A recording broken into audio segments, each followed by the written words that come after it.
Lord of the Mysteries. Chapter 201. Inquiry.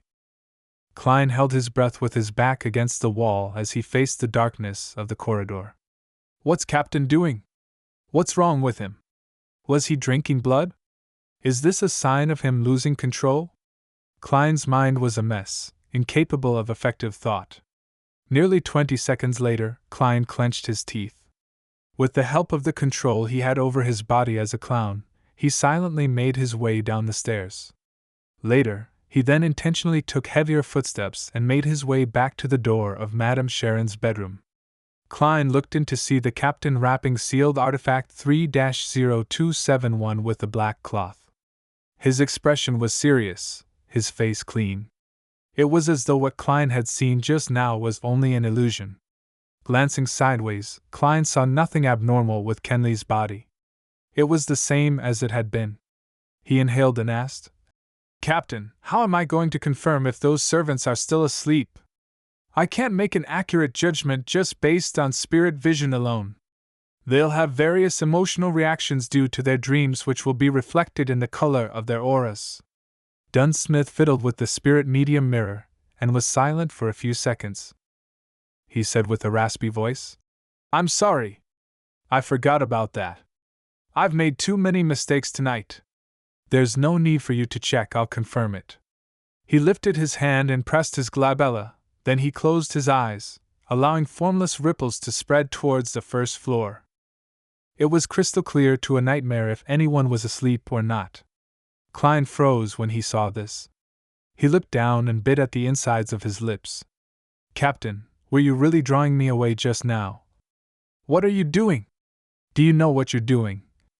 He abruptly turned to look at the window, only to see the crimson moon hanging high in the sky, seemingly unchanged for thousands of years. After collecting himself, Klein used the cover of picking up his tarot cards, revolver, half-top hat, and other items to closely examine the corpses of Kenley and Madame Sharon. They maintained the same look as when they died, but their skin was turning pale at a rapid rate. They also had tinges of blue and black marks. "It's a little weird, they seem to be missing something. It's not something specific, but more of a feeling," Klein muttered to himself. He felt his hair stand on end due to the chilly wind blowing through the shattered window. At that moment, Dunn opened his eyes and said in a deep voice, "They're all still asleep, but some of them are close to waking up." That's good, that's good." Klein looked at the captain, not knowing what he was saying. Dunn surveyed the surroundings and said, "Clean up the scene, then get someone from the nearest police station to come over. Oh, and make a trip back to Zutland Street and get Fry to come help out." Klein gave the captain a deep look and nodded with his teeth clenched. "Okay."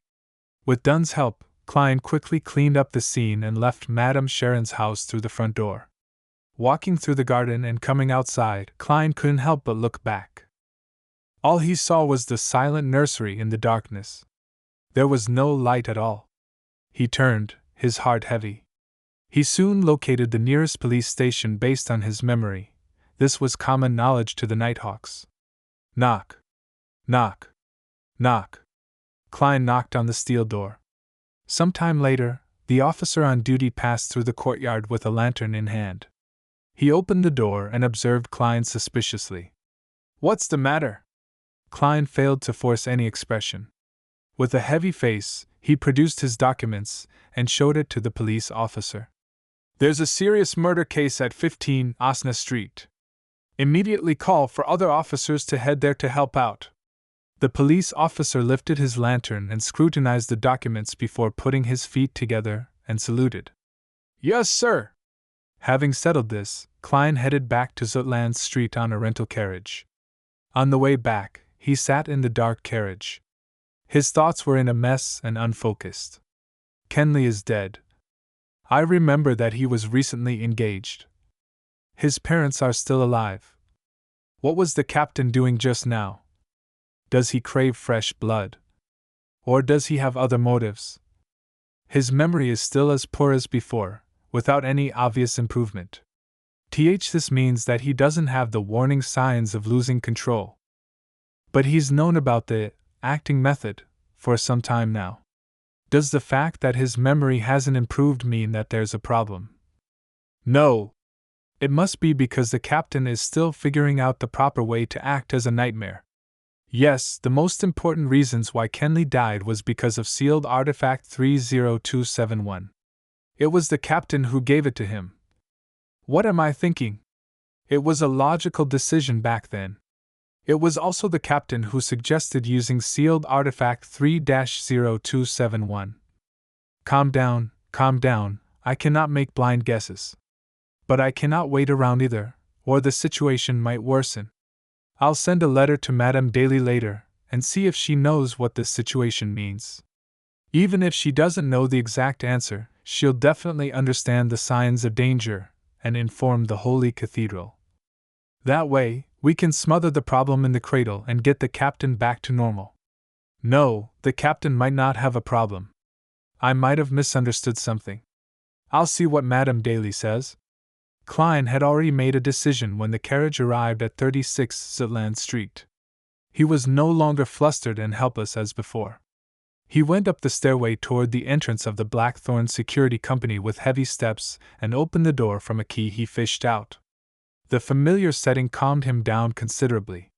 It reminded him of how he felt when he asked the captain for help every time something was wrong.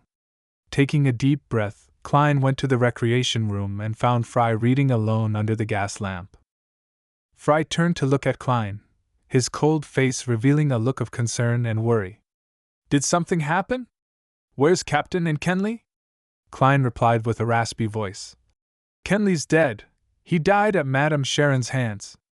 We all made mistakes. The captain is guarding the scene. He needs your help there. Before they left, the captain had informed Fry about the general situation. He told Fry that if they weren't back within 2 hours, he was to send a telegraph to the Holy Cathedral. Similarly, since they had to apply for sealed artifact 3-0271 and enter Cheney's Gate at night, Royale, who was guarding Cheney's Gate, was also notified of the mission. According to the internal guidelines of the Nighthawks, a captain could permit the opening of Cheney's Gate at night. If the captain was present, then only the captain could enter. Fry froze for a moment, then he let out a sigh. He drew a crimson moon on his chest. He put on his coat and hat and headed out the door. When he walked past Klein, he suddenly said softly, "You don't need to blame yourself. Making mistakes is something we can never avoid. We must always trust our partners." Yeah. Klein closed his eyes, his vision turning blurry. Klein and Fry first headed to the basement to notify Royale before locking the door to the Blackthorn Security Company and rushing to Madame Sharon's house. It was nearing dawn by the time they got Kenley's corpse and Madame Sharon's half-decapitated body back. Dunn stood in front of the mortuary, silently looking inside. It was some time before he turned to Klein and said, "Go home first. You just experienced an intense battle, you must be exhausted." "All right." Klein didn't reject the suggestion.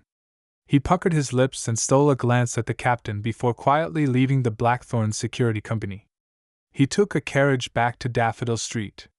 Just as he had done the previous time, he easily entered his bedroom and locked the door.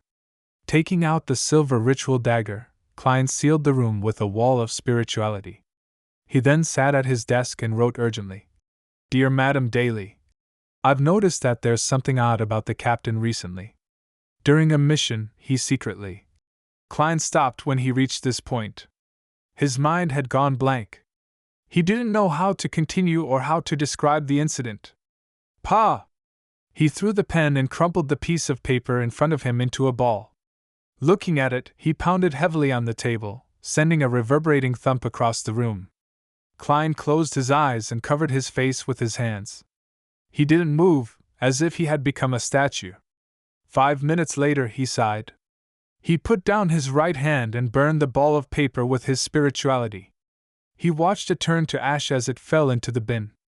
After organizing his thoughts, Klein took out a fresh piece of paper and wrote, "Dear Madame Daly, we just completed a mission and regrettably lost a partner. The exact details are as follows. Back then, I felt that with my present standards, My spirit vision was incapable of accurately ascertaining whether the servants were asleep or not, and that it was very troublesome to do divinations for every one of them. Thus I returned with the intention of asking for the captain's advice. At that moment, through the mirror's reflection, I saw the captain kneeling beside Kenley's corpse, with crimson blood covering his mouth. I'm not sure what exactly happened, nor do I know the state the captain is in.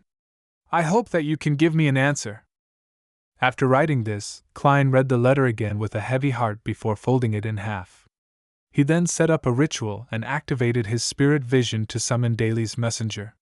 He summoned the strange face, which was only a mouth without any eyes or nose.